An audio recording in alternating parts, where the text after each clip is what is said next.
Bhagavate Vasudevaya. Om Namo Bhagavate Vasudevaya. Om Namo Bhagavate Vasudevaya.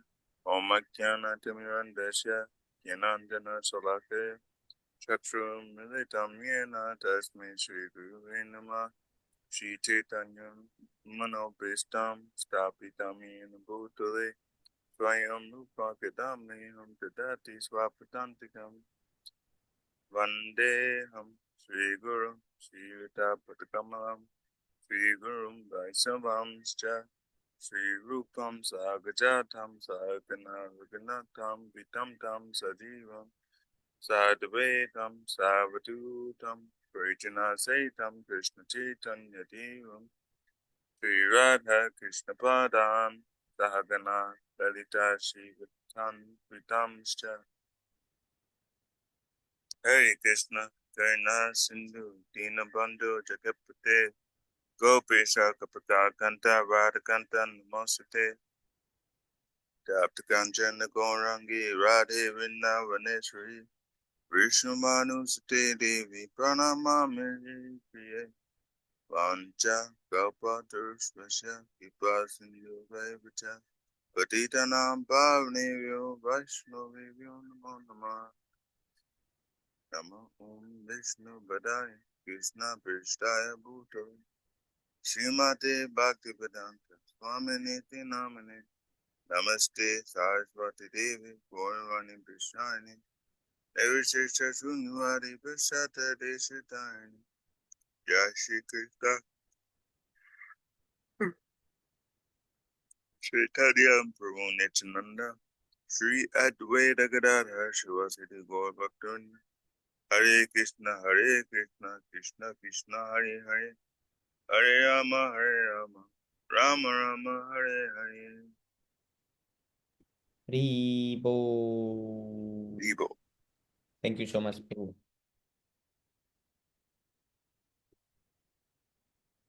Today we are going to read about Muchukunda, the deliverance of Muchukunda. Who knows who is King Muchukunda?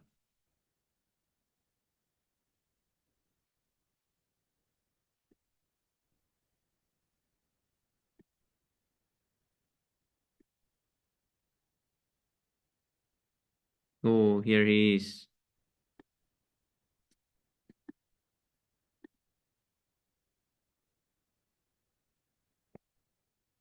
Here's the great King Muchukunda.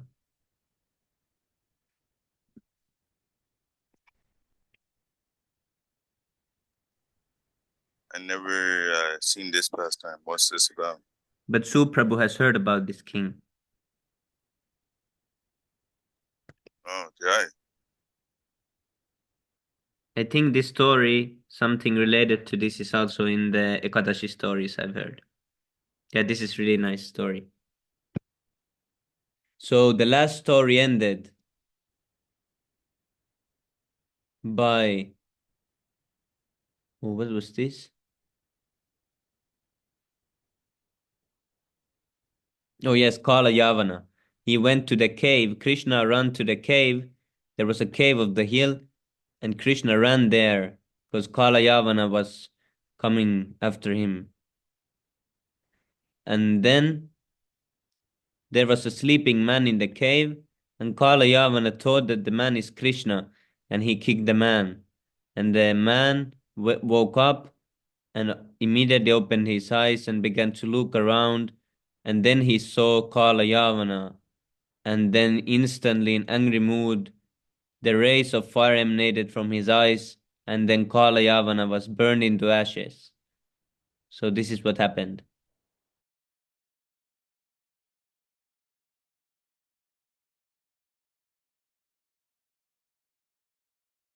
Oh, is this new Vivek or is this two Vivek?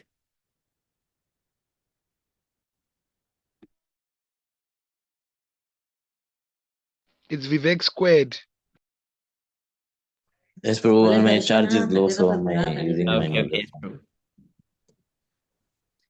Okay, so chapter 50, Deliverance of Muchukunda. When Maharaj Pariksit heard this incident of Kala Yavanas being burned to ashes, he inquired about the sleeping man from Sukadev Goswami. Who was he? Why was he sleeping there? How had he achieved so much power that instantly by his glance Kala Yavana was burned to ashes? How did he happen to be lying down in the cave of the hill? Many questions were put before Sukadev Goswami, and Sukadev also answered as follows. My dear king, this person was born in the very great family of King Ikshvaku, in which Lord Ramachandra was also born, and he happened to be the son of great king known as Mandata. He himself was also a great soul and was known popularly as Muchukunda. King Muchukunda was a very strict follower of the Vedic principles of Brahminical culture, and he was truthful to his promise. He was so powerful that even demigods like Indra and others used to ask him to please help in fighting with the demons, and as such, he often fought against the demons to protect the demigods. The commander in chief of the demigods, known as Kartikeya, was satisfied with the fighting of King Muchukunda, but once he asked that the king, having taken too much trouble in fighting with the demons, retire from fighting and take rest. The commander-in-chief Kartikeya addressed King Muchukunda. My dear king, you have sacrificed everything for the sake of the demigods. You had a very nice kingdom undisturbed by any kind of enemy. You left that kingdom, you neglected your opulence and possessions, and you never cared for fulfillment of your personal ambition. Due to your long absence from your kingdom while fighting with the demons on behalf of the demigods, your family, your children, your relatives, and your ministers have all passed away in due course of time. Imagine Butchukuda was fighting there, and now they tell, oh, you were fighting so long, now all are gone. Time and tide wait for no living man. Now, even if you retire to your home, you will find that no one is living there. The influence of time is very strong. All your relatives have passed away in due course of time. Time is so strong and powerful. But why didn't Muchukunda age? Is it because he was serving, or why he didn't age? But oh, because he was so strong in mystic power. I think that's why. Time is so strong and powerful because it is a representation of the Supreme Person of Godhead. Time is therefore stronger than the strongest. But the influence of time, changes in subtle things, can be affected without any difficulty. No one can check the process of time, as an animal tamer tames the animals according to his own will, so time also enters things according to its own will. None can supersede the arrangement made by the supreme time. Yesterday, my sister's child asked that can we go back in time? Is it possible to go back in time? And I say that time is unchangeable. You cannot go back in time. It's not Wait, possible. but what does she mean by that? Like make the whole universe go back in time, or just go back in time personally? Yes, Prabhu. He's saying the whole universe going back in Oh, time. whole universe back in time. Can one go personally back in time? I mean, technically, when you see the Sarup form, you see past, present, and future. Ah, yes, Prabhu. Yeah, actually, yeah, Krishna can go back in time. But the universe won't go back in time. No, I don't think so. Yes, Prabhu.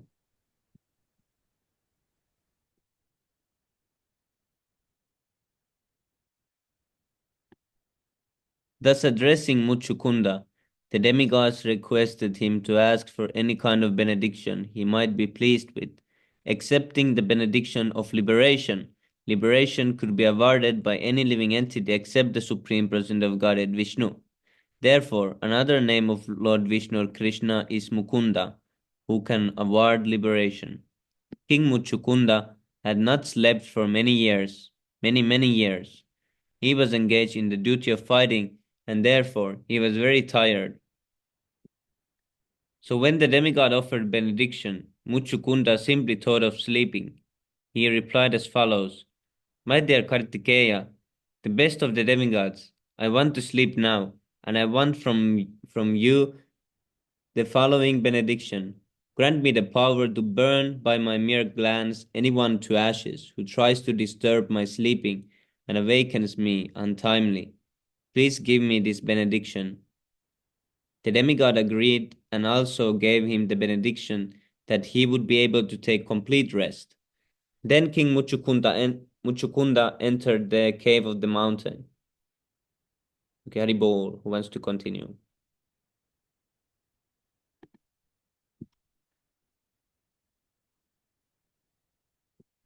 Hey, Krishna, Haribol, yes, Prabhu. I'll just read like 2 pages. Yes, On thank the you. strength of the benediction of Kartikeya, Kaila Yavana was burnt into ashes simply by Muchakunda glancing at her. When the incident was over, Krishna came before King Muchakunda. Krishna had actually entered the cave to deliver Muchakunda from his austerity, but he did not first appear before him. He arranged that first Kala Yavana should come before him. That is the way of the activities of the Supreme Personality of Godhead.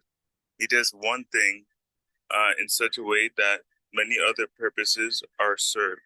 He wanted to deliver King Muchakunda, who was sleeping in the cave.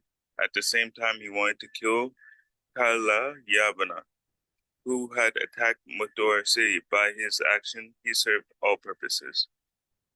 I was really thinking about this, how Krishna solves everything at once. Yes, Prabhu.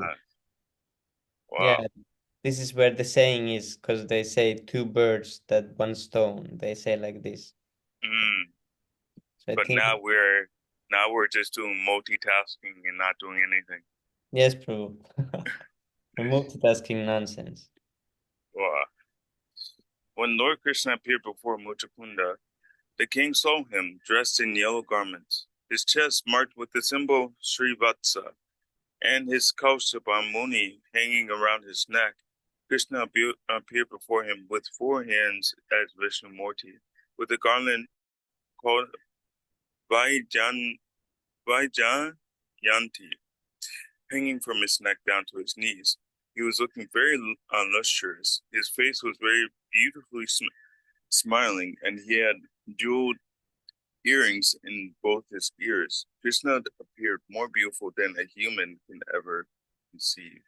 Not only did he appear in his feature, but he glanced over Muchakunda with great splendor, attracting the king's mind.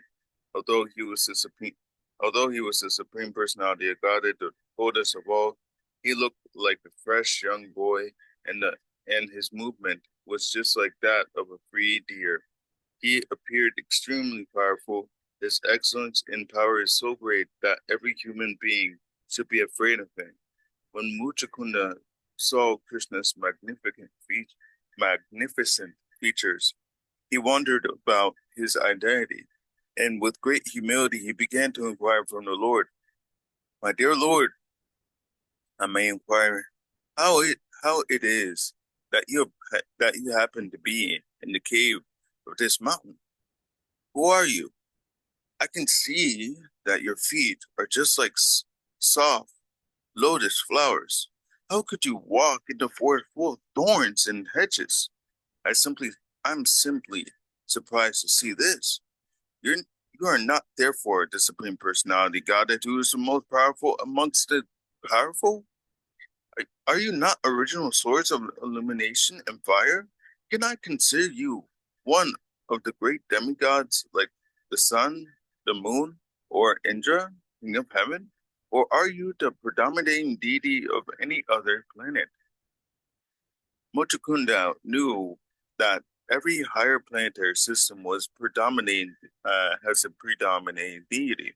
He was not ignorant like modern men who considered the earthly planet is full of living entities and all other planets vacant, and all others are vacant. The inquiry of Muchakunda about Krishna being the predominating being of the planet unknown to him was quite appropriate. Because he was a pure devotee of the Lord, King Muchakunda could immediately understand that Lord Krishna, who had appeared before him in such an opulent feature, could not be one of the predominating deities of the material planets. He must be the supreme personality of Godhead Krishna, who has his many Vishnu forms. He therefore took him to be the Purushottama, Lord Vishnu. He could see also that the dense darkness within the cave had already been dissipated due to the Lord's presence. Therefore, he could not be other than the Supreme Personality of Godhead. He knew very well that wherever the Lord is personally present by his transcendental name, quality, form, etc., there cannot be any darkness of ignorance. It was just like a lamp placed in darkness. He immediately illuminates a dark place. King Muchakunda became very much anxious to know about the identity of Lord Krishna, and therefore he said, "O best of human beings, if you think that I am fit to know about your identity, then kindly tell me who you are. What is your parentage? What is your occupational duty? And what is your family tradition?" King Muchakunda thought it wise, however, to identify himself to the Lord. Otherwise, he had no right to ask the Lord's identity. Etiquette is such that a person of less importance cannot ask the identity of a person of higher importance without first disclosing his own identity. King Muchakunda therefore informed Lord Krishna, "My dear Lord, I must inform you of my identification. I belong to the most celebrated dynasty of King Isvaku, but personally I am not as great as my forefather. My name is Muchakunda. My father's name is Mandhata, and my grandfather's name is Yavanasva. The great king, I was very much fatigued due to not resting for many thousands of years, and because of this, all my bodily limbs are flattened and almost incapable of acting. In order to receive my energy, I was taking rest in a solitary cave, but I have been awakened by some unknown man who have forced me to wake up, although I'm not willing to do so. For an offensive act, this person was burnt into ashes simply by my glancing over him. Fortunately, now I can see you in your grand and beautiful features. I think, therefore, that you are the cause of killing my enemy. My dear Lord, I must admit that due to the effulgence of your body, unbearable to my eyes, I cannot see you properly. I can fully realize that by influence of your effulgence, my powerful potency has been diminished. I can understand that you are quite fit for being worshipped by all living entities. Seeing King Muchakunda so anxious to know about his identity, Lord Krishna began to answer smilingly as follows. My dear king, it is practically impossible to tell about my birth, appearance, disappearance, and activities. Perhaps you know that my incarnation, Anantadeva, has unlimited mouths, and for an unlimited time he has been trying to narrate fully about my name, fame, qualities, activities, appearance, disappearance, and incarnations, but still he has not been able to finish. Therefore, it is not possible to know exactly how many names and forms I possess. It may be possible for material scientists to estimate the number of atomic particles which make up this earthly planet, but scientists cannot enumerate my unlimited names, forms, and activities. There are many great sages and saintly persons who are trying to make a list of my different forms and activities, yet they have failed to make a complete list.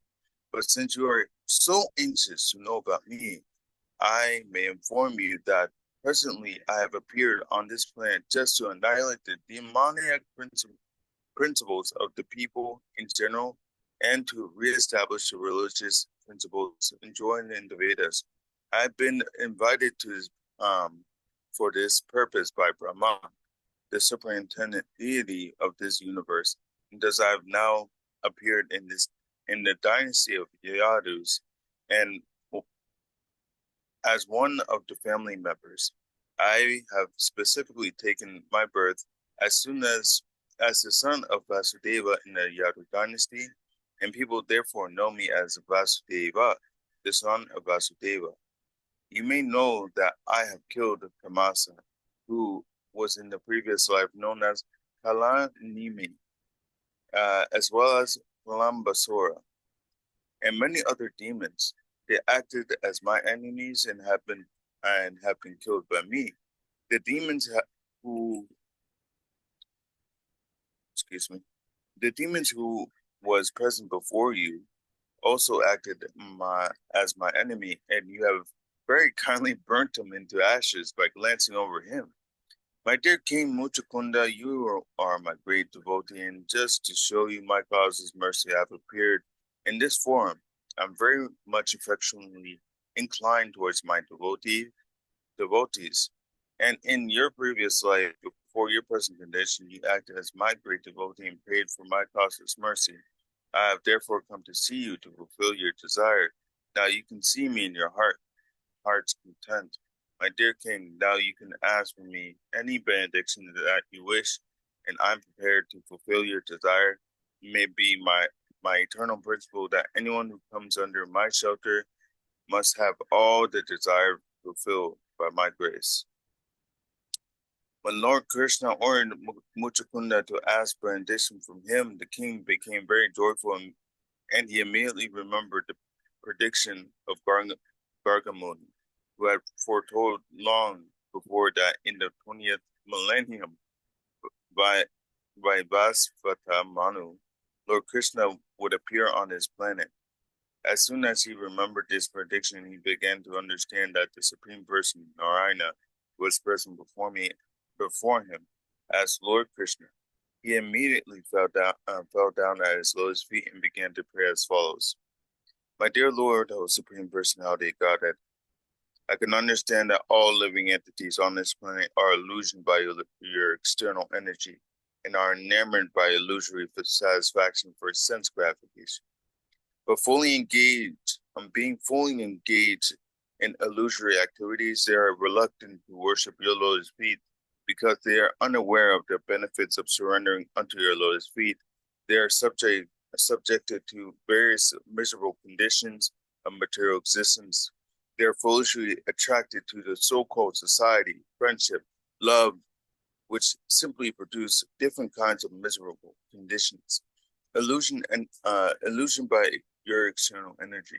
Everyone, both man and woman, is attached to this material existence, and all are engaged in cheating one another in a great society of cheaters and the cheated. These foolish persons do not know how fortunate they are to have obtained this human form of life, and they are reluctant to worship your Lord's feet.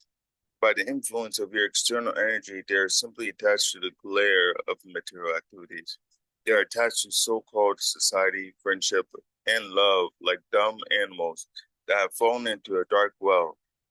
The example of a dark well is given because in the fields there are many wells unused for years and covered over by grass, and the poor animals, without knowing them, fall into them, and unless they are rescued, they die. Being captivated by a few blades of grass, the animals fall into a dark well and meet death. Similarly, foolish persons, without knowing the importance of the human form of life, spoil it simply for sense gratification and die unnecessarily without any useful purpose. Joshua Prabhupada, anyone can take up the next few pages. Ribo, thank Yes, you. I can take. I can read if Right. no one. Okay. Yes, Prabhu. Yes, Vivek, Prabhu. Okay. Thank you. Thank you much. Manish Prabhu, 1 minute. Krishna. This is Oh shit. Okay. My dear Lord, I am not an exception to this universal law of my material nature. I am also one of those foolish persons who have wasted his time for nothing, and my position is especially difficult. On account of my being situated in the royal order, I was more puffed up than ordinary persons. An ordinary man thinks of becoming the proprietor of his body or of his family, but I be, I began to think in that way on a larger scale. I wanted to be the master of the whole world, and as I became puffed up with ideas of sense gratification, my bodily concept of life becomes stronger and stronger. My attachment for home, wife, and children, for money, and for supremacy over the world become more and more acute. In fact, it was limitless. So I remained always attached to thoughts of my material living conditions. Therefore, my Lord, please, my dear Lord, I wasted so much of my valuable lifetime without any benefit. My misconception of life having been intensified, I began to think of this material world, which is just a bag of flesh and bones, as the all in all, and in my vanity I was like a dog who believes that he has become the king of human society.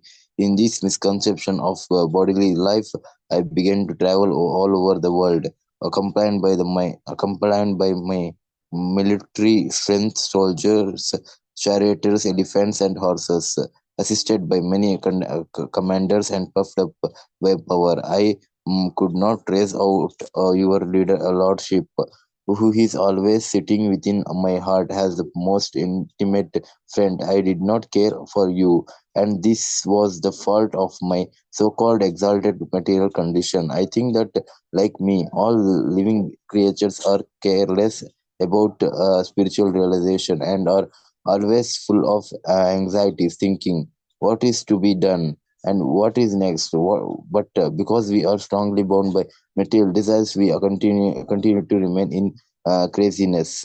Yet, in spite of our being being so absorbed in material thought, inevitable time, which is only a form of yourself, is always careful about its duty.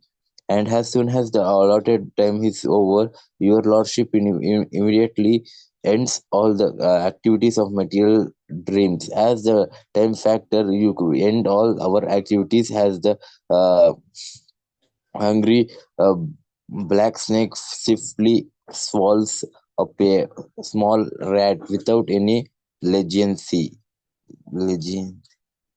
Okay. Due to the action of cruel time, the royal body, which was always decorated with gold ornaments during life, and which moved on the chariot drawn by beautiful horses, or on the back of an elephant nicely decorated with golden ornaments, and which was advertised as the king of human society, that same royal body discomposes under the influence of inevitable time and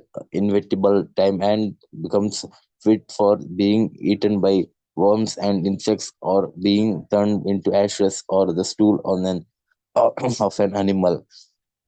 This beautiful body may be nice, well in the living condition, but after death, even the body of a king is eaten by an animal, and therefore turns into to stool, or is cremated in the crematorium and turned into ashes, or is put into an earthly grave where different kinds of worms and insects are produced out of it. My dear Lord, not only do we become under the full control of this inevitable time after death, but also while living in a different way. For example, I may be a powerful king, and when I come home after conquiring over the world, I become subjected to many material conditions. It may be that when I come back after being victorious, all subordinate kings come and offer their respects. But as soon as I enter into the inner section of my palace, I myself become an instrument in the hands of the queens, and and for sense gratification, I have to uh, fall. I have to I have to fall down at the feet of women. The material way of life is so complicated that before taking the enjoyment of material life, one has to work so hard that there is an o- scarcely an opportunity for enjoying and to attain the youthful condition with all material facilities. One has to undergo severe austerities and penances and become elevated to the heavenly planets. If one gets the opportunity of taking birth in very rich or royal family, even then it that condition the he may um, condition he is always anxious to maintain the status quo and prepare for the next life by performing various kinds of sacrifices and by distributing charity. Even in the royal condition of life, one is not only full of anxieties because of political administration, but he is also in anxiety over being elevated to heavenly planets. It is therefore very difficult to get out of the material entanglement, but somehow or other, if one is favored by your mercy, only he is given the opportunity to associate with a pure devotee.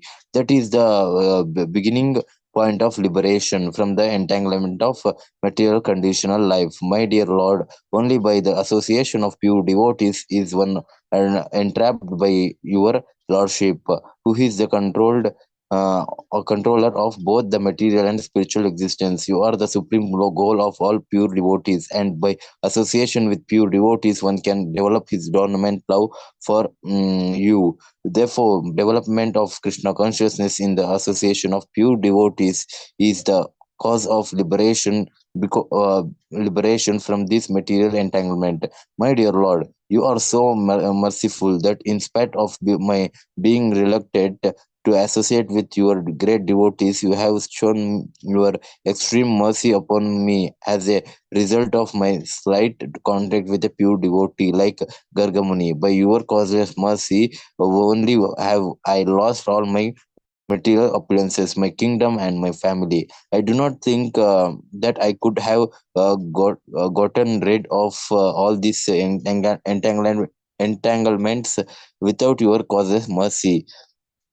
Kings, kings and emperors accept the life of austerity to forget the royal condition of life. But by your special causes mercy, I have already been briefed of the royal condition. Other kings exert themselves to get out of the attachment of kingdom and family by acceptance of the hardships of renunciation. But by your mercy, I do not need to become a mendicant or to practice or to practice renunciation. My dear Lord, I therefore prayed that I may be engaged in rendering service rendering transcendental loving service unto you lotus feet, which is the ambitions of the pure devotees who are freed from all kinds of material contaminations.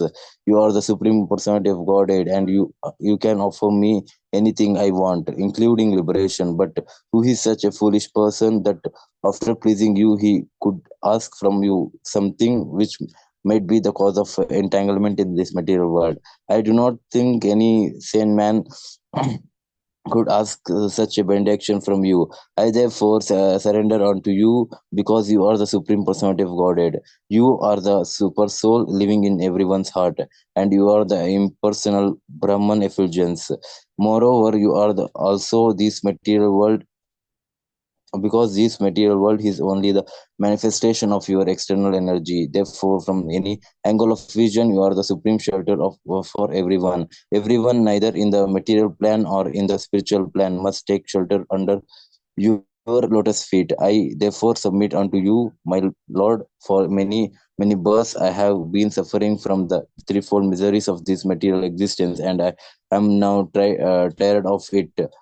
I have simply been implanted by my senses, and I was never satisfied. I was never satisfied. I therefore take shelter of your lotus feet, which are the source of all peaceful conditions of life, and which can eradicate all kinds of lamentation caused by material contamination. My dear Lord, you are the super soul of everyone, and you can understand everything. Now I am free from all contamination of material desires. I do not wish to enjoy this material world, nor do I wish to take advantage of merging into your spiritual effulgence. Nor do I wish to imitate upon your localized accepts of Paramatma. For I know that simply by taking shelter of you, I shall become completely peaceful and undisturbed. On hearing this statement of King Muchkunda, Lord Krishna replied, my dear king, I am very much pleased with your statement. You have been the king of all the lands on this planet, but I am surprised to find that your mind is now freed from all material contamination. You are now fit to execute devotional service. I am most pleased to see that although I offered you the opportunity of asking from me any kind of benediction, you did not take advantage of asking for material benefit. I can understand that your mind is now fixed in me, and it is not for disturbed by any material fault. The material qualities are three, namely goodness, passion, and ignorance. When he is placed when he is placed in one is placed in the mixed material qualities of passion and ignorance, he is implied by various kinds of dirtiness and lusty desires to try to find a comfort in this material world. When he is situated in the material quality of goodness, he tries to purify himself by performing various kinds of penances and austerities. When one reaches the platform of the real Brahmana, he aspires to merge into the existence of the Lord. But when one desires to simply to render service unto the soul, the lotus feet of the Lord, that is tangential to all these three qualities, the pure Krishna consciousness person, he is therefore always free from all material qualities. My dear Lord, I offer to you the any kind of benediction just to test how much you have advanced in devotion service. Now I can see that you are on the platform of the pure devotees, because your mind is not disturbed by any kind of greedy or lusty desires of this material world. The yogis who are trying to elevate themselves by controlling the senses, and who meditate upon me by practicing the breathing exercise of pranayama, or not so truly freed from material desires. It has been seen in several cases that as soon as there is allurement, such yogis again come down to the material platforms. The vivid examples verifying these statements is Vishwamitra Muni. Vishwamitra Muni was a great yogi who practiced pranayama, a breathing exercise, but still, when he was visited by Minaka, a society human of the heavenly planet, he lost all control and begot in her a daughter named Shakuntala. But the pure devotee Haridas Thakur was never disturbed, even when all such allurement were offered by the prostitutes.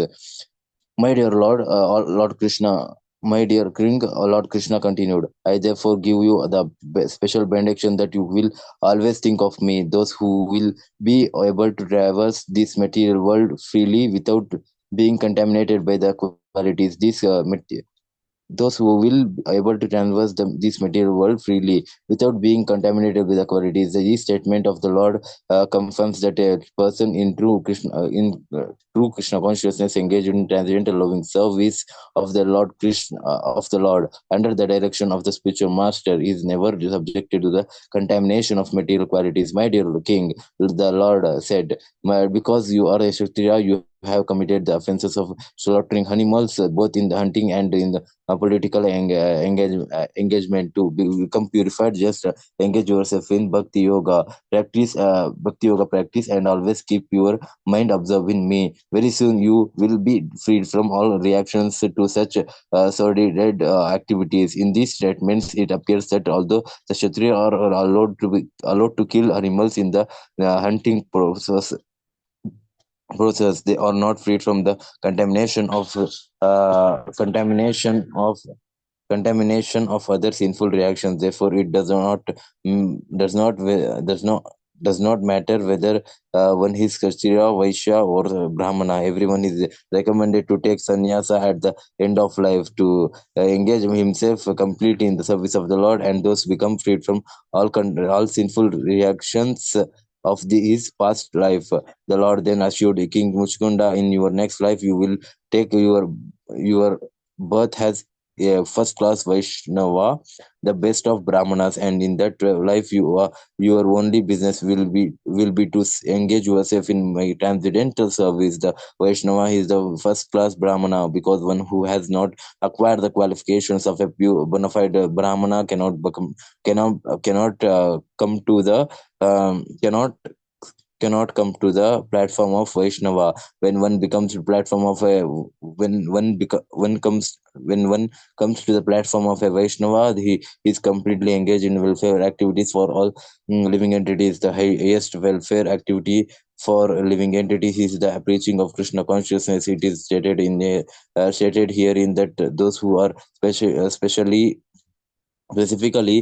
favored by the Lord can become absolutely Krishna consciousness and be engaged in the preaching work of the Vaishnava philosophy. Those ends of the Bhaktivedanta purport of the 50th chapter of Krishna, deliverance of Muchkunda. Haribo. Prabhu, thank you so much, Prabhu. Thank you so much, Prabhu, for giving this opportunity. Thank you, Prabhu. I very much appreciate it. Yes, this was Thank you, nice. Prabhu. Muchukunda's prayers was really nice, and how Krishna answered. And Yes, the end, Prabhu, like in every every lecture in ASKM, almost all lectures, I heard about Muchukunda's example. yes, Prabhu. Yeah, this was really nice example.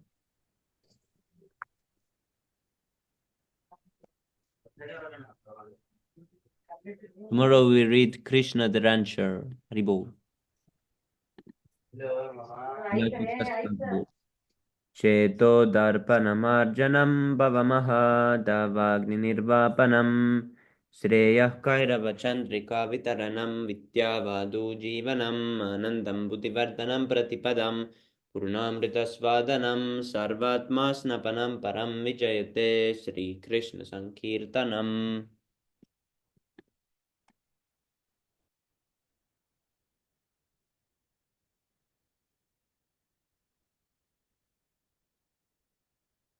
Haribol नामकारि बहुधा निज सर्वशक्ति तत्रार्पिता नियमिता स्मरणेन कालात् एतादृशी तव कृपा भगवन् ममापि दुर्दैवमिदृशं हैजन्यानुग्रहः. Chanadapi Sinechana, Turapi Seshana, Amanina Manitina, Kirtaniya Siddhari.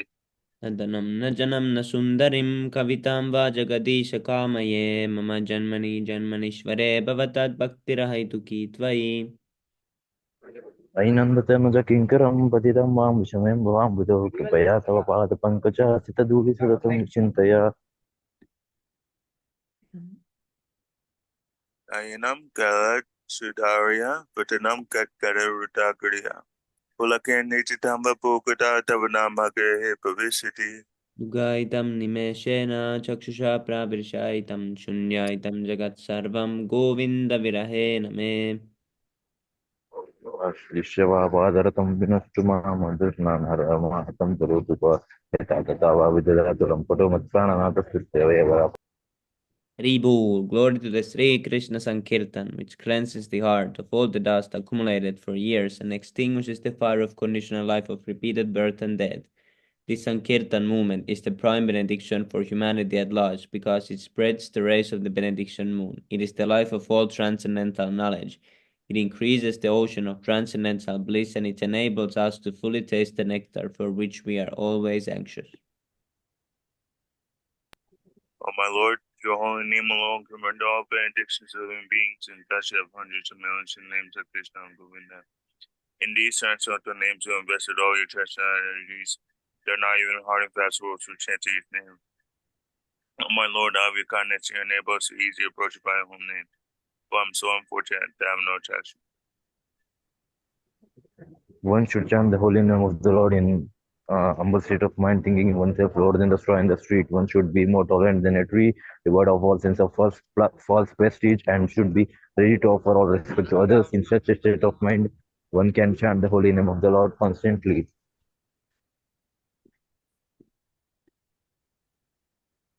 Almighty Lord, I have no desire to accumulate wealth, nor do I desire beautiful women, nor do I want any number of followers. I only want your causeless devotional service, birth after birth. O son of Maharaj Nanda, Krishna, I'm your tourist and return. Yet somehow or other I'm falling to this ocean of birth and death. Please pick me up from this ocean of death and place me as one of the atoms of your lotus feet. Oh my Lord, when will my eyes be decorated with tears of love, flowing constantly when I chant your holy name? When will my eyes choke up and when will hairs of my body end up at the recitation of your name? O Govinda, fearing a separation, some considering a moment to be like 12 years or more. Years are flowing from my eyes like torrents of rain, and I'm feeling all vacant in the world in your absence. I know no one but Krishna as my Lord, and he shall remain so, even if he enters me roughly by his embrace, or makes me broken heart by not being present for me. He is completely free to do anything and everything, for he has always been worshipful Lord unconditional. Ribo, Sri Sikastra. Ribo Jai. 10 offenses to blaspheme the devotees who have dedicated their lives for propagating the holy name of the Lord. Second offense to considering names of demigods like Lord Shiva or Lord Brahma to be equal to or independent of the holy name of Lord Vishnu. Third offense to disobey the orders of spiritual master and considering another person. To blaspheme the Vedic scripture or scriptures in persons to the Vedic version. Fifth offense to consider the glories of chanting Hare Krishna to be imaginations. Oh, sorry. Did I say that wrong? Yes, To consider the glories. you said Oh, right. sorry. 6-1, who was Vivek Prabhu. Yes, to give some interpretations to the holy name of the Lord. To commit sinful activities on the strength of the holy name.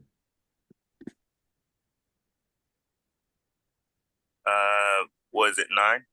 8. Okay, so to consider chanting of Hare Krishna as well as auspicious ritualistic activities offering the various aspects of activities Kamakanda. Ribo. And the ninth offense to give some to give some instruction to instruct a faithless person about the grace of the Yes, Prabhu. To not have complete faith in the chanting of the holy name and to maintain material attachments even after understanding so many instructions on this matter. It is also an offense to be inattentive while chanting. Every devotee who claims to be Vaishnava must guard against these offenses in order to quickly achieve the desired success. Krishna Prema. Krishna Prema. Chakal Reboot, one Chakalpatra Deva Chapati Tanam Pavanebhyo Vaishnavebhyo Namo Namaha. Thank Vaishnava ki jai, Prabhupada Jai ki Ho, Jai, jai, Gaura Jai, Premanande. Jai, Hari Hari. Jai.